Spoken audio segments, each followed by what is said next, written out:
Itinuturing ni Vice President Sara Duterte na panghimasok sa soberanya ng Pilipinas kung makikipagtulungan ng gobyerno sa International Criminal Court o ICC kaugnay sa investigasyon ng naging drug war ng kanyang ama. Samantala, itinanggi naman ni House Speaker Martin Romualdez na binibigyang prioridad ng Kamara ang resolusyong may kinalaman sa ICC. Nakatutok si Salima Refran. Nasa Bicol Region si Vice President Sara Duterte para sa mga proyekto ng DepEd. Hindi siya nagbigay ng panayam. Pero sa gitna ng mga resolusyong inihain sa Kamara na nag-uudyok sa gobyerno na makipagtulungan sa investigasyon ng International Criminal Court o ICC sa giyera kontra droga ng administrasyon ng kanyang amang si dating Pangulong Rodrigo Duterte, nagpaalala ang Vice Presidente sa mga mambabatas. Dapat daw tandaan ang dati ng sinabi ni Pangulong Marcos na hindi makipagtulungan ng gobyerno sa investigasyon ng ICC dahil may tuturing daw itong panghihimasok sa soberanya ng bansa. Sabi pa ni VP Sara, dapat daw galangin ng Kamara ang posisyon na ito ng Pangulo. Di lang daw labag daw sa saligang batas kung papayagang mag-imbestiga ang ICC. Pangmamaliit at pagpapababaro ito sa ating mga institusyong legal.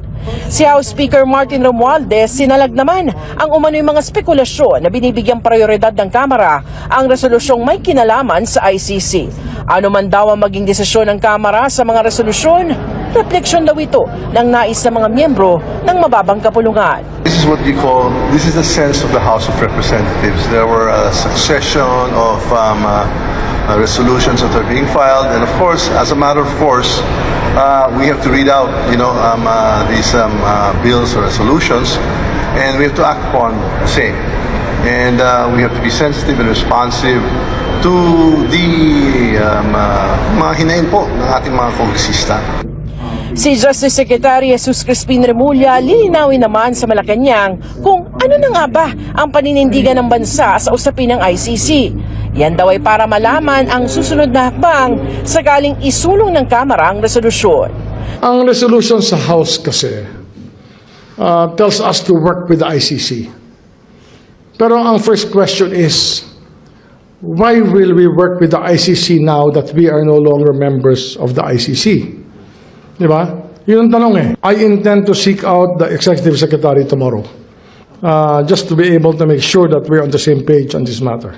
Para sa GMA Integrated News, Salima Refran, nakatutok 24 oras. Thanks for watching. Please subscribe me YouTube channel. Follow, like, comment, and share.